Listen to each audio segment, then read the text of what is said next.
अस्सलाम वालेकुम जमशेद भाई, मैं फ़हीम एयरफोर्स मरी से।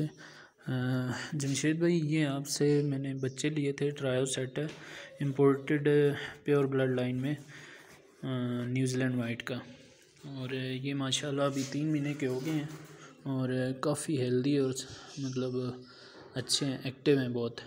और वेट इनका तकरीबन हो गया है 2000 ग्राम के लगभग है, 1900-2000 के राउंड अबाउट है। माशाल्लाह बहुत अच्छे हैं जिमी भाई, ये आपने बहुत अच्छे जो है सेहतमंद और एक्टिव बेबीज़ दिए थे मुझे।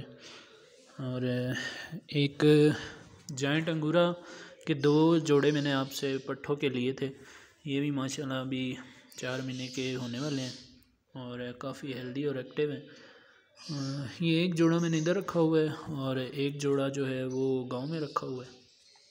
तो ये जेमी भाई मेरा छोटा सा सेटअप है, आपकी दुआ से इंशाल्लाह तरक्की करेगा इंशाल्लाह। तो दुआ में याद रखिएगा जेमी भाई, बहुत शुक्रिया आपका।